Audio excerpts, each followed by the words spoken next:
Dear students, welcome to Learner's World. In this video, I'm going to talk about The Ordinary Magic of Charles Bukowski, FIUGPA's English Literature, first semester at Calcutta University. Summary of The Ordinary Magic of Charles Bukowski.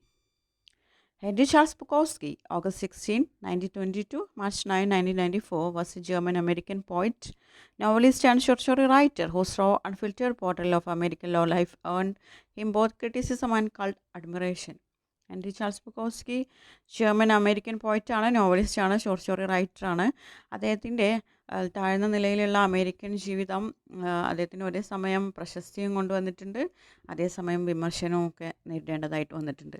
ബോണാസ് Heinrich Karl Bukowski in Germany. He was the son of Heinrich Bukowski, an American of German descent who served in the US Army after World War I. അപ്പോൾ Heinrich ബുക്കോസ്കിൻ്റെ മകനായിട്ടാണ് bone ചെയ്യുന്നത്. അദ്ദേഹം ഒന്നാം ലോക മഹായുദ്ധത്തിന് ശേഷം American സൈന്യത്തിൽ സേവനമനുഷ്ഠിച്ച ഒരു German വംശജനായിരുന്നു. When Bukowski was 2 years old, the family moved to the United States and settled in Los Angeles in 1923, a city that would profoundly shape his literary voice. ബുക്കോസ്കിക്ക് 2 വയസ്സുള്ളപ്പോഴാണ് അവരുടെ ഫാമിലി അമേരിക്കയിലേക്ക് കുടിയേറിയത്. 1923 ലോസ് ഏഞ്ചൽസിലാണ് അവർ താമസം തുടങ്ങിയത്. ഈ നഗരം പിന്നീട് അദ്ദേഹത്തിൻ്റെ സാഹിത്യ ശബ്ദത്തെ ഏറ്റവും ശക്തമായിട്ട് സ്വാധീനിച്ചു എന്നാണ് പറയുന്നത്. Bukowski's childhood was marked by pain and alienation. ബുക്കോസ്കിയുടെ ചൈൽഡ്ഹുഡ് ലൈഫ് എന്ന് പറയുന്നത് വേദനയും ഒറ്റപ്പെട്ടതുമായിരുന്നു. Shy and introverted, he often face ridicule from neighbourhood children for his German accent and unfashionable clothes. അതായത് വളരെ ലജ്ജയുള്ള ഒരു കുട്ടിയായിരുന്നു, അതുപോലെ തന്നെ ഒരു ഇൻട്രോവേർട്ടായിരുന്നു, ഒരു ഒതുങ്ങി നിൽക്കുന്ന സ്വഭാവമുള്ള ഒരു കുട്ടിയായിരുന്നു അദ്ദേഹം.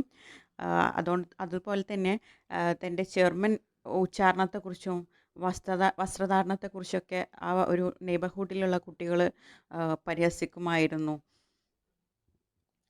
The emotional trauma combined with the hardships of the Great Depression created a deep reservoir of anger and frustration with him.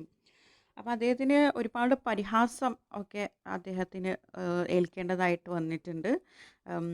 അതായത് ഒരുപാട് പോവർട്ടി നിറഞ്ഞ, അതായത് ഒരു ദാരിദ്ര്യമൊക്കെ നിറഞ്ഞ ഒരു കുടുംബമായിരുന്നു.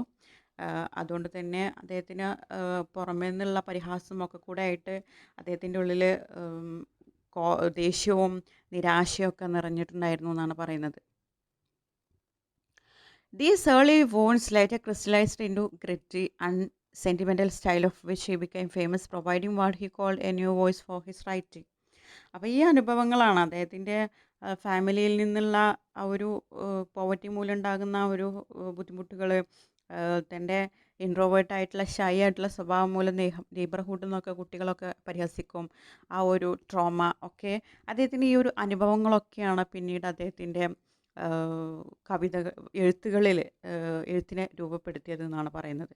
അദ്ദേഹം പുതിയ ശബ്ദം എന്ന് വിശേഷിപ്പിച്ച ഒരു ശൈലിക്ക് ജന്മം നൽകി എന്നാണ് പറയുന്നത്. Bukowski published his first short story, Aftermath of a Lengthy Rejection Slip, at 24, though he did not begin writing poetry until he was 35. അദ്ദേഹത്തിൻ്റെ ഒരു ഷോർട്ട് സ്റ്റോറിയാണ്, അദ്ദേഹം പബ്ലിഷ് ചെയ്തിട്ടുള്ള ഒരു ഷോർട്ട് സ്റ്റോറിയാണ് aftermath of a lengthy rejection slip എന്ന് പറയുന്നത്.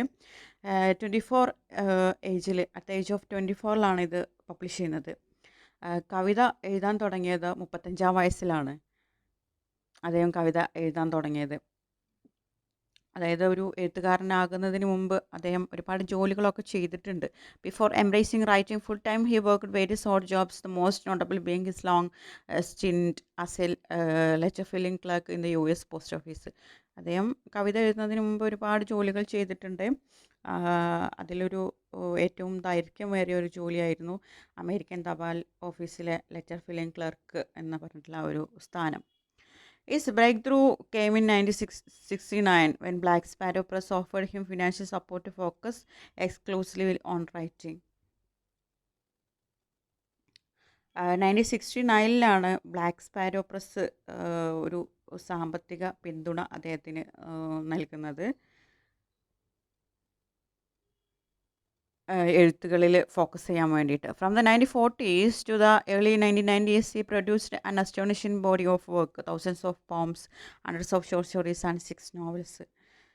1940കളിൽ അതായത് 1990കളുടെ തുടക്കത്തിലൊക്കെയാണ്, തുടക്കം വരെ 1940 മുതൽ 1990യുടെ തുടക്കം വരെയാണ് അദ്ദേഹം ഒരുപാട് ആയിരക്കണക്കിന് പോംസ്, നൂറുകണക്കിന് ഷോർട്ട് സ്റ്റോറീസ്, അതുപോലെ 6 നോവലുകളൊക്കെ അദ്ദേഹം എഴുതുന്നത്. His major work include Harm and Try, it published in 1982, a semi-autobiographical novel exploring his turbulent youth, and Run with the 100, it published in 1993, an anthology arranged chronologically by the time of writing.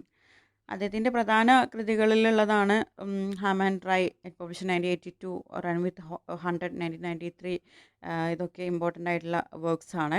Ham on try എന്ന് പറയുന്നത് അദ്ദേഹത്തിൻ്റെ ദുരിതമേറിയിട്ടുള്ള ബാല്യത്തെക്കുറിച്ചിട്ടുള്ള ഒരു autobiographical elements അടങ്ങിയിട്ടുള്ള ഒരു വർക്കാണ്.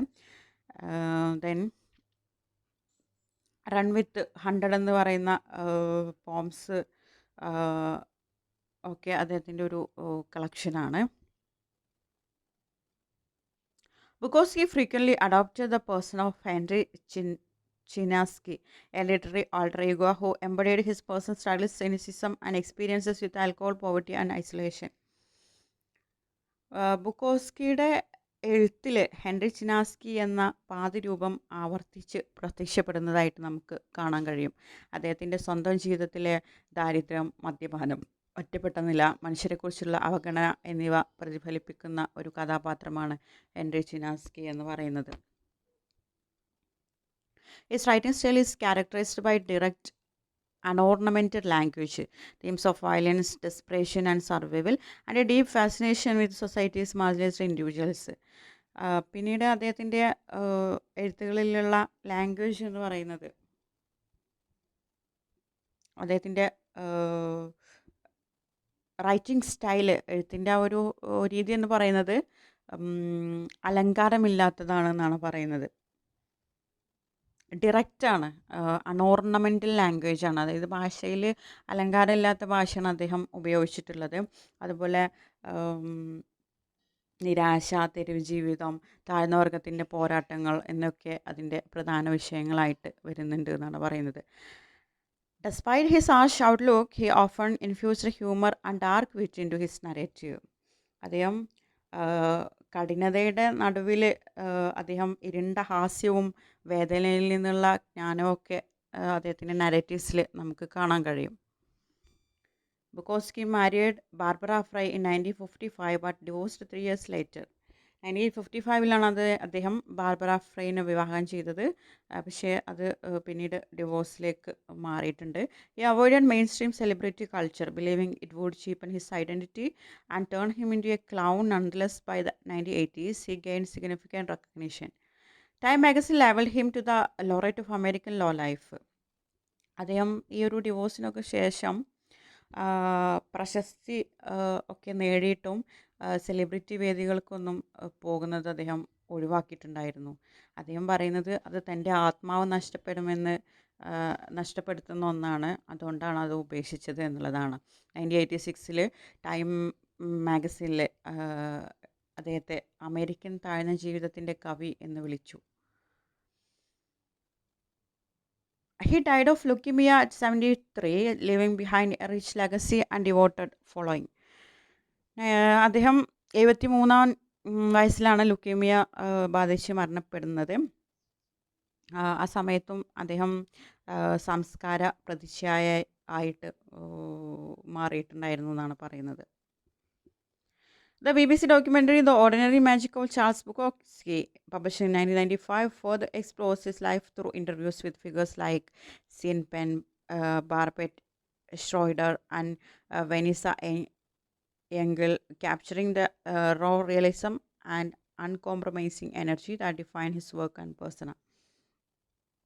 1995 BBC പുറത്തേക്ക് ഇറക്കിയിട്ടുള്ള the ordinary magic of Charles Bukowski എന്ന ഡോക്യുമെൻ്ററി അദ്ദേഹത്തിൻ്റെ സുഹൃത്തുക്കളുടെയും സഹപ്രവർത്തകരുടെയും ഇൻ്റർവ്യൂസിലൂടെയൊക്കെ അദ്ദേഹത്തിൻ്റെ യഥാർത്ഥ ജീവിതം, അദ്ദേഹത്തിൻ്റെ സാഹിത്യമൊക്കെ അവതരിപ്പിക്കുന്നുണ്ട് എന്നാണ് പറയുന്നത്. ഓക്കെ.